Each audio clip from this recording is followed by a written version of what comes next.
Morning guys from here in Malaga. Here we are in Malaga Airport. We're in the city of Brussels, the capital. Welcome to the centre of Porto. Welcome to Marrakesh.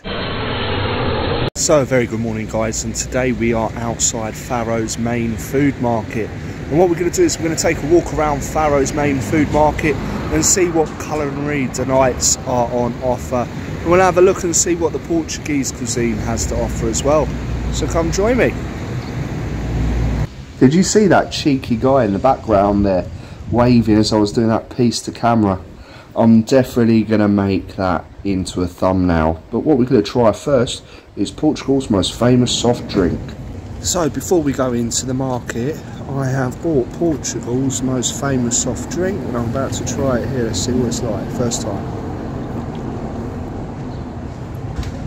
Yeah, it's alright. Let's crack on.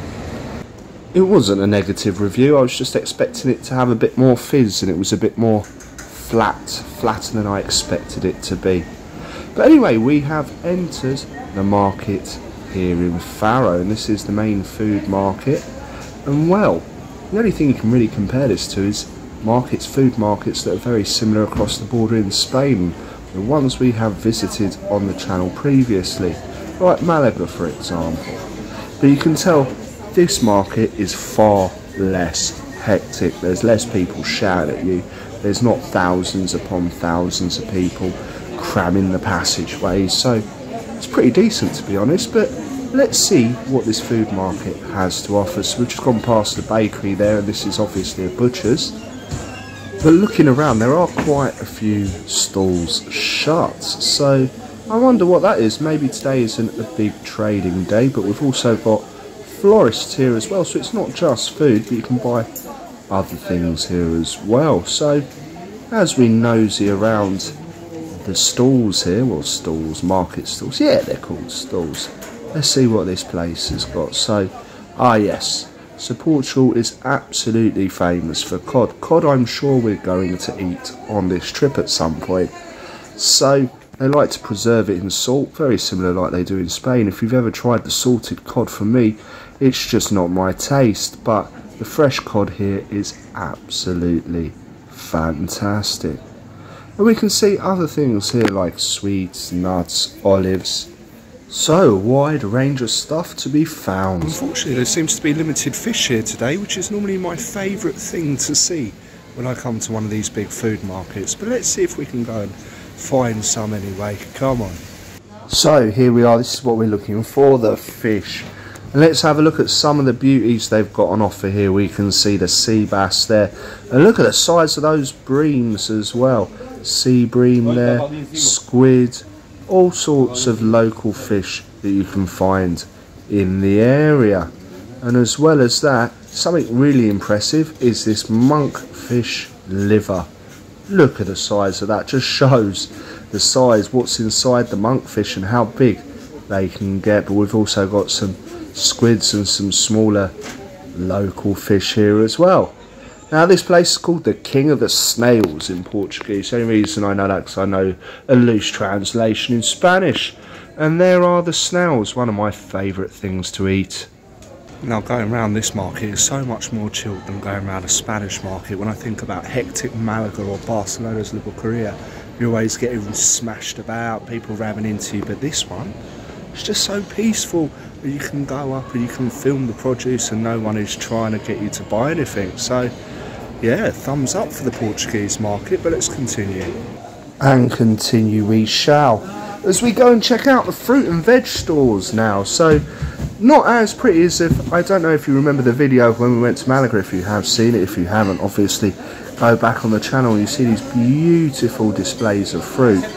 Not so in your face here in this Portuguese market, but look at the restaurant life surrounding the market. Now this is something Spain is missing. Yes, you do have a couple of restaurants normally in the market, but this place is absolutely packed, just like every other restaurant or eatery here in the market area. What we can see here is the bakers, and there's a big sign in Portuguese saying single file, which only shows that it must get very, very busy, especially when the bakery first opens. But now let's have a look at a traditional Portuguese menu. Feel free to pause this. They've got the English and the French on one side, and of course on the main menu it is written in Portuguese. So just to give you an idea of some of the food prices when you are coming to Faro city centre. Let's carry on with our pleasant walk around this wonderful market, and you really get a feel of the country when you come to a local place where the local food is being served and where there is culture in these local bars and restaurants. So it's definitely worth even a half an hour just walk around and grab a quick tapas or something. Absolutely fantastic. I definitely recommend you visit Faro Market. But let's keep going around and seeing what else we can find here. So if you're wondering what time it is, I would say it's around about 1 o'clock now. So, you know, maybe this place is rammed in the morning. Maybe I've got here a bit later. Normally with a Spanish market they would shut at 2 o'clock. However, when I checked out Faro Market's opening times, they stay open till 5 o'clock in the afternoon. So let's check out this cheese stand, and I really remember this because this pen and ink, you could smell this cheese. I can still taste the cheese and I didn't even try it. But here we are, we've got some lovely local fruits here. We've got lovely strawberries from the Algarve, and I picked up a box of them as well, $1.50. So not a bad purchase. We got a tray of fresh Algarve strawberries for only €1.50. Now I was looking at the price of strawberries in Morrison's, and in comparison to this, well, it was worth picking up a box and just something nice to take home, a nice little souvenir. But come on now, I think we've seen most of the market. Let's just have one more look and wrap this up. Come on. So yes, I don't know if you noticed, but we are definitely going round in circles.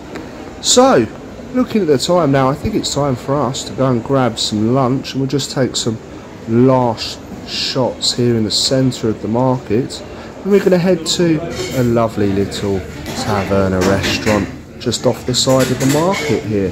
Now you can tell it's proper traditional because number one, I can't understand the menu. It's all written in Portuguese, so I had to Google a lot of things. We've got a traditional Portuguese soup, absolutely famous here, so we're going to try that. We've got that famous cod with some potatoes and some nice salad. So there we are, guys, and we have found a fantastic little gem there. If you're coming to Faro and you want to get some local delicacies, sample some of the local flavours, then check out this place because you're definitely going to find a bargain.